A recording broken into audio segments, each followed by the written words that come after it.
नमस्कार दोस्तों, मेरा नाम है प्रदीप चौहान। बात समझनी है तो पूरी सुननी होगी।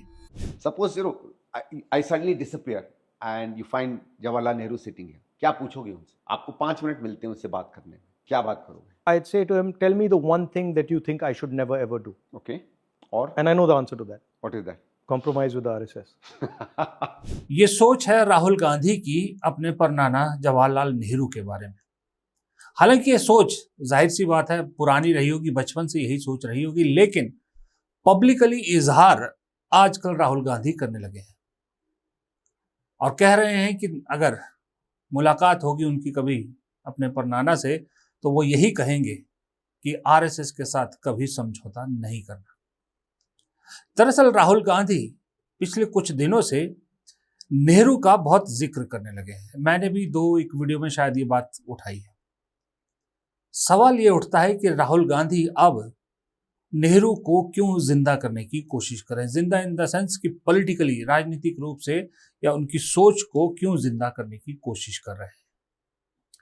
राहुल गांधी ने आज अपनी जिंदगी का शायद पहला पॉडकास्ट किया, वो भी कांग्रेस के ही नेता संदीप दीक्षित के साथ और राहुल गांधी के घर, और जिसका सेंटर पॉइंट भी नेहरू था। आपको वक्त लगे तो 32-33 मिनट का ये पॉडकास्ट है, जरूर देखिएगा। अगर आपने अब तक नहीं देखा, मुझे लगा बहुत सारे लोगों ने शायद देख भी लिया हो। लेकिन सवाल ये उठता है कि नेहरू को लेके पॉडकास्ट करने की जरूरत क्यों पड़ी? क्यों आजकल राहुल गांधी जहां जाते हैं नेहरू का जिक्र करना नहीं भूलते? नेहरू को वापस स्थापित करने की कोशिश क्यों कर रहे हैं या उन्हें जिंदा करने की कोशिश कर रहे हैं? उसकी भी वजह है। उसकी वजह यह है कि कहीं ना कहीं हम बहुत वक्त से पहले, ये भी बहुत वक्त से ये कह रहे हैं और मेरे जैसे बहुत से लोग हैं कहने वाले, कि कहीं ना कहीं ये दिखता है कि राहुल गांधी के अंदर एक नेहरू छुपा हुआ है।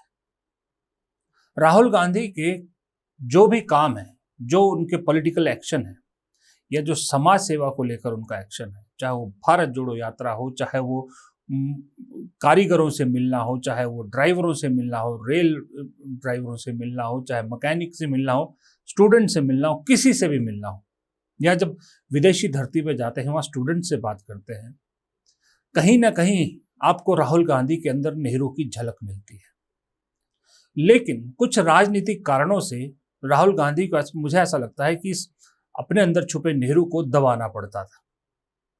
लेकिन अब राहुल गांधी ने उस नेहरू को बाहर निकालना शुरू कर दिया है। Same frame that what my grandmother told me.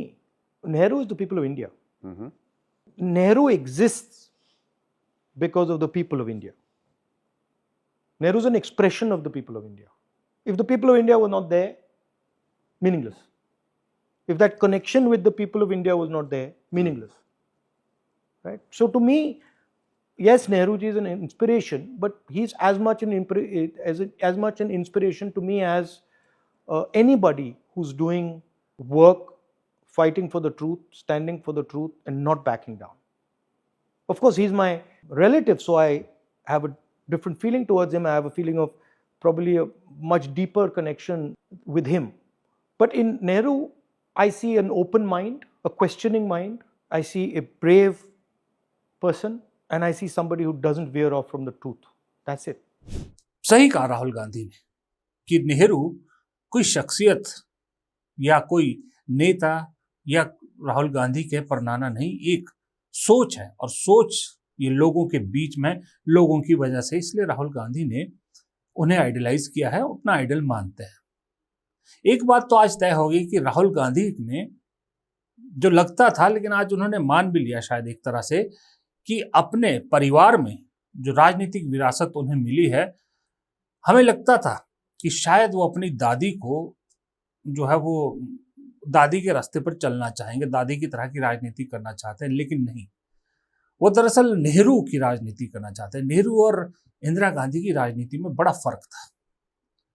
Nehru सबको साथ लेके चलने और एक पब्लिक इमेज या जन नेता की तरह की राजनीति करते थे, लेकिन इंदिरा गांधी में कहीं ना कहीं एक डोमिनेंस थी, एक धाकड़ नेता थी, जिसके बहुत सारे, इंदिरा गांधी के बहुत सारी चीजों की नकल आज के प्रधानमंत्री नरेंद्र मोदी करते हैं। उनके देखिएगा आप, उनका स्टाइल ऑफ वर्किंग, उनका पार्टी पे जो है एक तरह से कब्जा रखना, पार्टी को अपने शिकंजे में रखना या अपने मन मुताबिक मुख्यमंत्री चुनना, ये सब कहीं ना कहीं झलक आपको इंदिरा गांधी की मिलती है। लेकिन इस देश की नींव जो है वो असल नींव गांधी नेहरू पटेल सोच की है, और राजनीतिक नींव पटेल की है। तो देश के भविष्य की नींव, देश को कैसे आगे ले जाना चाहिए, देश का आर्थिक, सामाजिक या सांस्कृतिक ये बढ़ावा देश को कैसे मिले, इस सोच के पीछे नेहरू की नींव है और राहुल गांधी उसी सोच वाले हैं। उसके लिए एक बेहद जरूरी एलिमेंट है, वो है डर या सच का साथ देना, डर से दूर रहना। इसीलिए राहुल गांधी कहते हैं डरो मत, क्योंकि वो कहीं ना कहीं उस सच को अपना हथियार समझते हैं जिसे लेकर हमेशा से वो चलते हैं, इसीलिए नेहरू को आइडलाइज करते हैं। लेकिन राहुल गांधी ये भी जानते हैं कि आज की डेट में जिस रास्ते पर वो चल रहे हैं या जब से राजनीति में है, जिस रास्ते पर वो चलने की कोशिश कर रहे हैं, उसका राजनीतिक रूप से उन्हें खामियाजा भुगतना पड़ा है। हालांकि पर्सनल लेवल पे बहुत सारे लोग उन्हें ये भी कहते हैं कि वो महात्मा गांधी के रास्ते पर चल रहे हैं, शायद इसीलिए उन्हें राजनीतिक नुकसान होता है, और ये मानते भी हैं कि उन्हें सच का राजनीतिक नुकसान हुआ है। Patel and Nehru, they were friends and they were great friends, but they had disagreements on direction, and that's perfectly fine. That's perfectly fine. You know, I mean, even Mahatma Gandhi and Nehru had some differences on direction, but these two strains I clearly see, and I see them in myself also. They are damaging also politically in today's context. कैसे? Because आजकल लोग सच्चाई नहीं सुनना चाहते, but somebody has to tell it. As a politician, if you frame it that way, it's easier to say, भाई आप ये सुनना चाहते हो, बता देता हूँ. But my soul doesn't let me do it. You know, I just can't. And I'm like, okay, I'll take the hit. I'm happy to take the hit. But I'm not going to veer off from the truth because you want me to. It's like एक प्रकार की, I don't know what it is. अब अपने मूल बात पे वापस लौटते हैं कि अब नेहरू को जिंदा करने की कवायद क्यों शुरू की है राहुल गांधी ने। उसकी दो वजह हैं। एक तो मुझे लगता है राहुल गांधी, जो मैंने पहले कहा कि अपने अंदर छुपे नेहरू को अब और नहीं दबा पा रहे हैं, वो नेहरू अब बाहर आने लगा है और उसे अब खुल के आने देना चाहते हैं। इसीलिए अब चाहे वो समाज हो, चाहे वो राजनीति हो, चाहे अपनी पार्टी हो, चाहे बीजेपी हो, सबको आईना दिखाना चाहते हैं, सच का आईना दिखाना चाहते हैं। इसीलिए पार्टी में आए दिन आजकल वो सच का आईना दिखा रहे हैं। जब वो कहते हैं कि हमारे पार्टी के अंदर बीजेपी के लोग हैं, जब वो कहते हैं कि हमारी पार्टी के अंदर सीनियर नेता वो बनते हैं जो अपना बूथ तक नहीं जिता पाते, वो कहते हैं कि पार्टी में जो डरपोक हैं उनके लिए कोई जगह नहीं है। जब ये सच का आईना अपनी पार्टी को दिखा सकते हैं, तो फिर जब वो बीजेपी को या सत्ता को सच का आईना दिखाते हैं तो उन्हें लगता है उनकी बात में वजन आता है, लोग उनकी बात को सीरियसली ज़्यादा ध्यान से सुनेंगे। इसीलिए चाहे वो अदानी का मुद्दा हो, चाहे अंबानी का मुद्दा हो, वो इससे पीछे नहीं हटते। पार्टी के लोग उनका साथ देते हैं नहीं देते हैं अलग बात है, वो पीछे नहीं हटते हैं। इसीलिए मुझे इसी इंटरव्यू के दौरान उनकी एक बात बहुत अच्छी लगी, जब उन्होंने कहा कि उनकी फेवरेट स्टोरी जो है, पसंदीदा कहानी, वो फिडेल कास्ट्रो की है। फिडेल कास्ट्रो, राहुल गांधी बताते हैं कि एक अमेरिकी जर्नलिस्ट उनसे मिलने गया तो उन्होंने फिडेल कास्ट्रो से कहा कि आप महान हैं। तो फिडेल कास्ट्रो ने उस पत्रकार से पूछा कि कैसे। तो उस पत्रकार ने उनसे कहा कि आपने ये जो अपने साथ चे गुवेरा और बहुत सारे नाम, 2-3 और जो उनके साथ थे, जो रेवोल्यूशनरी थे, ये खड़े कर दिए हैं, ये आपने इतने ज़बरदस्त लोग खड़े कर दिए हैं। तो फिडेल कास्ट्रो उनसे कहते हैं कि आप मूर्ख हैं। पत्रकार पूछता है कैसे? तो फिडेल कास्ट्रो कहते हैं कि ये मैंने खड़े नहीं किए, ये बातिस्ता ने खड़े किए। बातिस्ता वो शासक था जिसके खिलाफ ये फिडेल कास्ट्रो और ये सब उनके साथ ही रेवोल्यूशनरी खड़े हुए थे। उन्होंने कहा कि जो मेरे साथ लोग खड़े होते हैं, जब फिडेल कैस्ट्रो से माफ कीजिएगा, जब बतिस्ता से लड़ना होता है तो आधे लोग डर के मारे भाग जाते हैं, कुछ लोगों को बतिस्ता मरवा देता है, जो बाकी बच जाते हैं मेरे साथ वो ये लोग हैं। तो ये कहानी दरअसल सिर्फ कहानी नहीं है, ये कहानी राहुल गांधी अपनी पार्टी की बता रहे हैं कि क्यों पार्टी से जो लगातार लोग जा रहे हैं, क्यों राहुल गांधी उन्हें रोकना नहीं चाहते।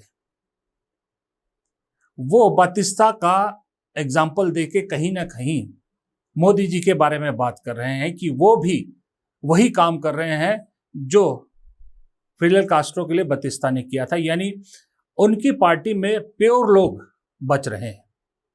कुछ लोग डर के मारे बीजेपी की तरफ भाग रहे हैं, कुछ लोग जो है वो जेल में डाल दिए जाते हैं या डर के मारे राजनीति से दूर हो जाते हैं। जो खड़े हैं राहुल गांधी के साथ वही उन्हें चाहिए। ये बात कुछ दिन पहले उन्होंने दिल्ली में भी एक समागम में कही थी कि मेरी पार्टी को साफ करने का काम मोदी जी कर रहे हैं। तो ये अपने आप में एक संदेश है कि पार्टी को लेकर अब वो किस तरह से क्लियर है कि मुझे ऐसे लोग चाहिए ही नहीं जो दोगली राजनीति करते हैं, मुझे वो चाहिए जो सच की लड़ाई के लिए खड़े हों। इसीलिए वो कहते हैं कि 1935 में जब इंडिया की आज़ादी की का मूवमेंट जो है सबसे तीसरे आखिरी चरण का जो शुरू हुआ था, जो 1947 में आज़ादी लेकर ही खत्म हुआ, उस वक्त हालात आज से ज़्यादा बुरे थे क्योंकि उस वक्त मुश्किलात ज़्यादा थी। In 1935, than we are today. We were ruled by the British. The large mass of India was ruled by the British. It was a partnership between the British and the Maharajas, between the Maharajas' bureaucracy, between the Maharajas' armies, between the Maharajas' business system and the British. And the Indian people were completely squeezed. In some ways similar as to what's going on today with Adani, Ambani and stuff. But we were much more courageous at that time than we are today. Today, what is missing is certainly at the leadership level and also overall, people are scared, right? And these people were not scared. I mean, their whole thing, Gandhi, Nehru, Patel, Ambedkar, their whole thing was confronting fear, becoming friends with your fear. And really that's what they taught. Nehru didn't teach socialism or politics or science. No, Gandhi didn't teach any of those things. All Gandhi and Nehru did was they told India, they showed India that you can be brave, you can be courageous. And millions of people followed them. So that to me is the difference. सही कहा राहुल गांधी ने। आज के नेता डरपोक हैं, लेकिन हालात उतने मुश्किलात वाले नहीं हैं, इसलिए जो साथ खड़े हैं उन्हें मैसेज देना भी जरूरी था कि हालात उतने मुश्किलात नहीं हैं जितने दिखाए जा रहे हैं। हालांकि इस सब के बीच में ये जो नेहरू को जिंदा करने की कवायद में राहुल गांधी ने माना कि नुकसान राजनीतिक रूप से उनको नुकसान होता है, लेकिन एक चीज इसकी पॉजिटिव है। पॉजिटिव चीज ये है कि राहुल गांधी ने ये तय कर लिया है कि नेहरू दरअसल कांग्रेस के लिए बोझ नहीं, लेगेसी है, मान है कांग्रेस का। गांधी मान है कांग्रेस का। 11 साल से सदन और सदन के बाहर पूरे तंत्र ने नेहरू को बदनाम करने की कोशिश की। कांग्रेस चुप रही, या तो डिफेंड करती थी या चुप रहती थी। लेकिन ये पहला ऐसा साल है 2025 जहां कांग्रेस नेहरू का बखान कर रही है, जहां कांग्रेस आज की युवा पीढ़ी को बता रही है कि नेहरू क्या थे, नेहरू की सच्चाई बता रहे हैं, गांधी की सच्चाई बता रहे हैं। उसे नेहरू हो, गांधी हो, उनका जो कंट्रीब्यूशन है इस देश के लिए, उसको लेगेसी बना रहे हैं। और जो कांग्रेस बोझ समझ के चुप रहती थी, उन्हें यह संदेश राहुल गांधी द्वारा दिया जा रहा है कि इस लेगेसी को आगे बढ़ाइए, इस लेगेसी की गुणगान, इस लेगेसी की सच्चाई लोगों तक पहुंचाइए। उसकी वजह भी है, उसकी वजह यह है कि पिछले 11 साल में आपने देखा नेहरू और गांधी को खत्म करने की जितनी कोशिश की गई, नेहरू और गांधी उतने उभर के आए। आज भी लगातार नेहरू और गांधी के बारे में गलत गलत चीजें आपको व्हाट्सएप यूनिवर्सिटी में घूमती नजर आती हैं, लेकिन लोगों ने अब विश्वास करना बंद कर दिया है, क्योंकि उनको खत्म करने की कोशिश में लोगों को उनको पढ़ने पर मजबूर होना पड़ा और लोगों ने नेहरू और गांधी को पढ़ा। जो शायद शिक्षा प्रणाली में जितना पढ़ाया जा रहा था, अगर छेड़छाड़ ना की होती बीजेपी ने और पूरे तंत्र ने, उनको डिमीन करने की कोशिश ना की होती, तो शायद नेहरू और गांधी आज उतने घरों तक नहीं पहुंचते जितने इनकी वजह से पहुंचे। तो इसलिए नेहरू गांधी कमजोर होने की बजाय और मजबूत हो गए। अब और मजबूत हो गए, ये बात कांग्रेस को समझ में आ रही है कि ये दरअसल हमारे एसेट बन गए, क्योंकि और मजबूत हो गए। एक और एसेट था जिसे ये बीजेपी उनसे छीनने की कोशिश कर रही थी, इसलिए गुजरात में स्पेशली अधिवेशन करके उस एसेट को भी वापस कांग्रेस लेने पे आमादा है या कामयाब हो चुकी है। उसका नाम है सरदार पटेल। पिछले कितने सालों, 2-3 सालों से आपने कभी सुना जो बीजेपी पिछले 7-8 साल लगातार सरदार पटेल को अपना आइडल मान के सरदार पटेल के नाम पे कांग्रेस को घेरती थी, 2-3 साल से सरदार पटेल का वो स्टेचर बीजेपी में नहीं रहा। सरदार पटेल का उतना जिक्र नहीं होता। अब जिक्र होता है किसका? सावरकर का जिक्र होता है, गोडसे का जिक्र होता है, गोवलकर का। राहुल गांधी ने इसी इंटरव्यू में कहा कि नेहरू, गांधी, पटेल, अंबेडकर, बोस ये इसलिए हैं क्योंकि ये अंग्रेजों से डरे नहीं, सच से हटे नहीं, टूटे नहीं, इसलिए आज भी ये जिंदा है। अगर सावरकर ना टूटे होते, सावरकर ने वो माफी ना मांगी होती, तो आज सावरकर भी इन्हीं की सूची में शामिल होते। ये राहुल गांधी ने खुद कहा है।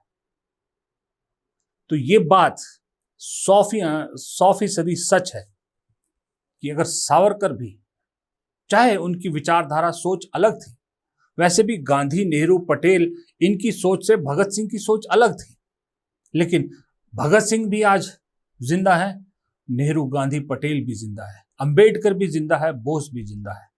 बोस की भी नेहरू के साथ वो जो है वो आइडियोलॉजी नहीं मिलती थी, लेकिन सब जिंदा है। उसी तरह से सावरकर की भी अलग थी, लेकिन वो जो माफीनामे मांगे गए, वो जो पेंशन ली गई, उसने उनकी कमजोर शख्सियत का बखान कर दिया।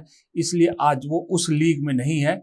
और आलम यह है कि पूरा तंत्र सावरकर को उस लीग में खड़ा करने की कोशिश कर रहे, उस लाइन में खड़ा करने की कोशिश कर रहे हैं, लेकिन जितना उस लाइन में खड़ा करने की कोशिश की जाती है, उतना ही सावरकर की जमीन और धंसती जा रही है। ये बात कहीं ना कहीं समझ में लोगों को आ रही है, और ये बात कहीं ना कहीं कांग्रेस को भी समझ में आ रही है कि बीजेपी की कमजोरियों पे खेलने से अच्छा है खुद की जो ताकत है, खुद की जो कमाई है, उस पर खेला जाए, उसको कैश इन किया जाए। उसकी कमजोरी तो हम कभी भी कैश इन कर सकते हैं। इसलिए राहुल गांधी आज के इस डेट में नेहरू को फिर से जिंदा करने की कोशिश कर रहे हैं। नमस्कार।